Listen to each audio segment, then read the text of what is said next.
Next topic है, hello friends, next topic है relay. Relay में क्या होता है?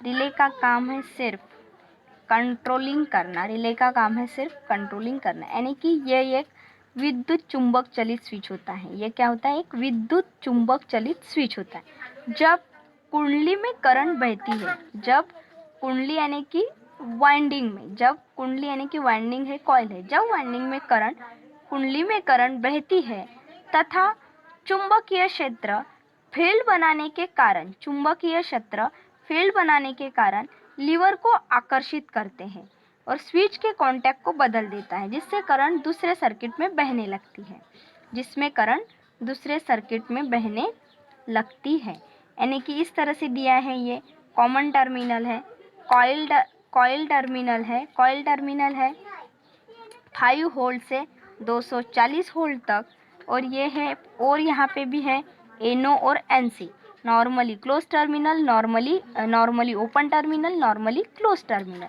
कॉन्टैक्ट एसी और एनसी और एनो कॉन्टैक्ट है।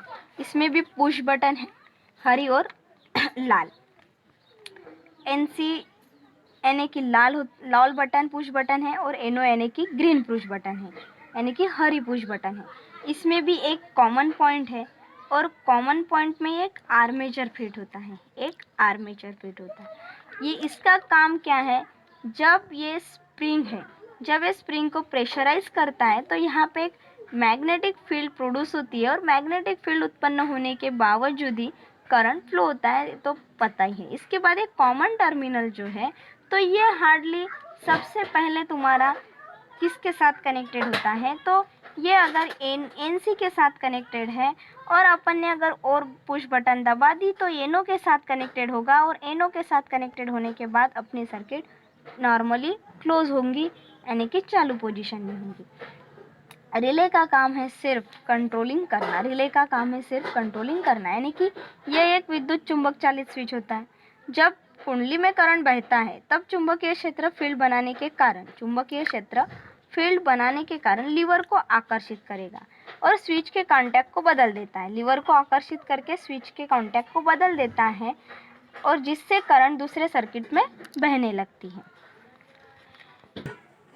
रिले का वर्किंग क्या है? तो 6 वोल्ट बैटरी, 6 वोल्ट बैटरी में अपन ने एक पॉइंट दिया है, कॉमन पॉइंट में कॉन्टैक्ट है एनसी और एनो।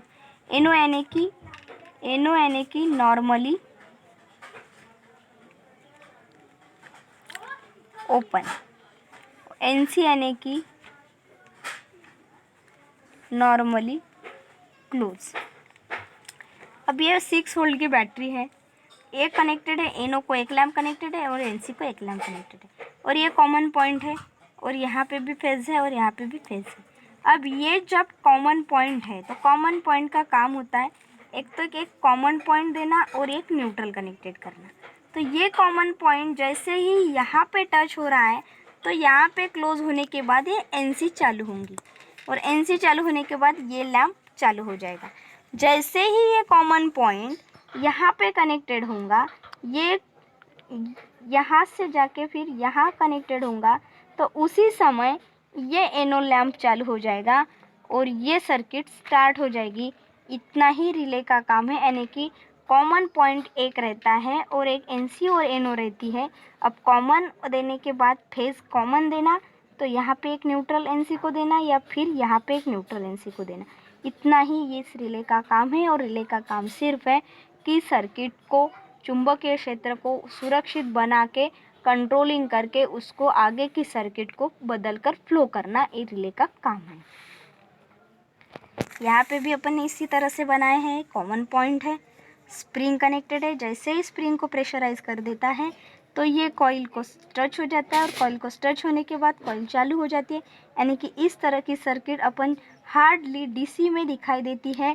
6 वोल्ट डीसी से लेके 12 वोल्ट डीसी तक या 24 वोल्ट डीसी तक डीसी सप्लाई में ये रिले का काम होता है। और इसमें कॉन्टैक्ट दिए रहते हैं, एक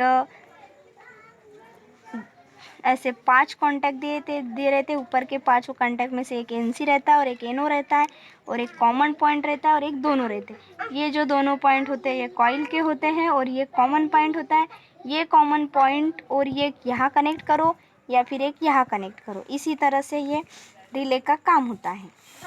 अब रिले में टाइप्स हैं, टाइप्स ऑफ रिले। निम्न प्रकार के सर्किट के लिए निम्न प्रकार के ही रिले उपलब्ध है, जो कि इस प्रकार के हैं। रिले एक वाइंडिंग के साथ कनेक्टेड है। इसका इस तरह से सिंबल बनाया गया है। जो रिले एक वाइंडिंग के साथ कनेक्टेड रहता है तो इस तरह से बनाया जाता है। रिले अधिक वाइंडिंग के साथ कनेक्टेड रहे तो इस तरह से बनाया जाता है। एसी रिले रहे तो इस तरह से बनाया जाता है। पोलराइज रिले हैं तो इस तरह से बनाया जाता है। अंडर वोल्टेज रिले है तो इसी तरह से सिंबल बनाया जाएगा। नो वोल्टेज रिले हैं तो V इज टू 0, इस तरह से सिंबल बनाया जाएगा। Slow releasing relay, high speed relay, slow operating relay और ओवर करंट रिले।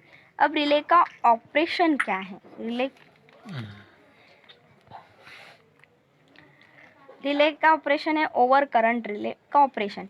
जब रिले एक कॉइल में करंट बहती है, जब रिले एक कॉइल में करंट बहती है तो मैग्नेटिक फील्ड बनने के कारण वह आर्मेचर को आकर्षित करके मैग्नेटिक फील्ड बनने के कारण वह आर्मेचर को आकर्षित करके मूविंग कॉन्टैक्ट का कनेक्शन स्थिर कॉन्टैक्ट से बनता या टूटता है। मूविंग कॉन्टैक्ट का कनेक्शन स्थिर कॉन्टैक्ट से बनता या टूटता है। देखो क्या बोल रहा है, जब रिले के कॉइल में करंट बहती है तो मैग्नेटिक फील्ड बनने के कारण, यानी कि मैग्नेटिक फील्ड बनने के कारण वह आर्मेचर को आकर्षित करता है। यानी कि रिले में करंट बहती रहती है और मैग्नेटिक फील्ड भी बनता है, तो मैग्नेटिक फील्ड बनने के कारण वह आर्मेचर को आकर्षित करके मूविंग कॉन्टैक्ट का कनेक्शन स्थिर कॉन्टैक्ट से बनता है या टूटता है। अब यदि किसी कारण कॉइल में करंट का बहना बंद हो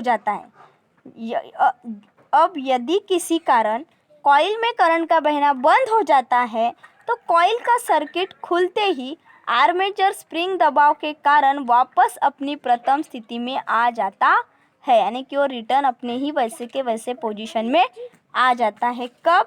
जब सर्किट में, यानी कि जब किसी कारण सर्किट में या कॉइल में से करंट बहना बंद हो जाता है। जब किसी कारण कॉइल में से करंट का बहना बंद हो जाता है तो कॉइल का सर्किट खुल जाता है और कॉइल का सर्किट खुलने के वजह से आर्मेचर स्प्रिंग के दबाव के कारण वापस अपनी प्रथम स्थिति में आ जाता है। ये है रिले का काम, यानी कि रिले में कॉइल में करंट बहती है, रिले के कॉइल में करंट ऑलरेडी बहती है और बहने के बावजूद भी मैग्नेटिक फील्ड बनने के कारण वह आर्मेचर को आकर्षित करके मूविंग कॉन्टैक्ट का स्थिर कॉन्टैक्ट के साथ बनता या टूटता है, कनेक्शन बनता या टूटता है। अब यदि किसी कारण कॉइल में करंट बहना बंद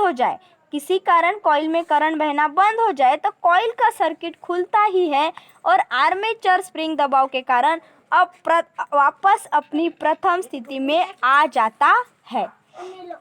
एप्लीकेशन, अनुप्रयोग यानी कि application. First, low voltage signal के साथ हाई वोल्टेज सर्किट को कंट्रोल करने के लिए, लो वोल्टेज सिग्नल के साथ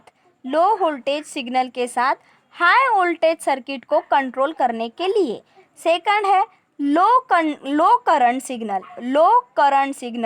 के साथ हाई करंट सर्किट को कंट्रोल करने के लिए ऑटोमोबाइल के स्टार्टर सर्किट में, यानी कि ऑटोमोबाइल के स्टार्टर सर्किट में रिले का यूज़ किया जाता है लो करंट सिग्नल के साथ हाई करंट सर्किट को कंट्रोल करने के लिए, यानी कि ऑटोमोबाइल के स्टार्टर सर्किट में। नोट्स, यानी कि रिले के लिए नोट्स है, सिंपल ही है कि स्टैटिक स्विच को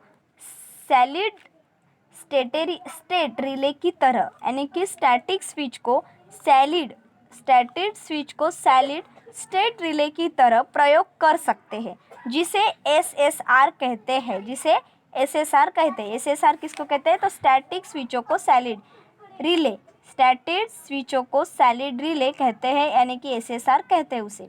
इस प्रकार के स्विचों को एसी और डीसी, यानी कि रिले को एसी और डीसी दो पावर को नियंत्रण करने के लिए प्रयोग कर सकते हैं, यानी कि रिले को एसी और डीसी पावर को नियंत्रण करने के लिए प्रयोग कर सकते हैं। और उसको दूसरी तरह से अगर देखा जाए तो क्या है, स्टैटिक स्विचों को solid state relay, static switch को सॉलिड स्टेट रिले, ये रिले को एसी और डीसी पावर को नियंत्रण कर सकते हैं, यानी कि नियंत्रण करने के लिए प्रयोग कर सकते हैं। यह 0-1 एम्पियर से 120 एम्पियर 440 वोल्ट तथा इससे अधिक क्षमता में उपलब्ध है। यह रिले की क्षमता कितनी है, तो 0-1 एम्पियर से 120 एम्पियर और 440 वोल्ट तथा इसमें अधिक क्षमता में उपलब्ध है। रिले को निम्नलिखित प्रकार से भी विभिन्न यानी कि विभक्त किया जा सकता है। और रिले है ओवर करंट रिले है, प्लंजर टाइप रिले है, करंट बैलेंस रिले है और डिफरेंशियल रिले है। ओवर करंट रिले का यूज़ क्या होता है, अगर रिले पे ओवर करंट आ रहा है तो ऑटोमेटिकली ट्रिप होता है, यानी कि एक सर्किट ब्रेकर की तरह या फ्यूज़ की तरह या कि प्रोटेक्टिव डिवाइस की तरह ओवर करंट रिले यूज़ किया जाता है। बाकी का जो है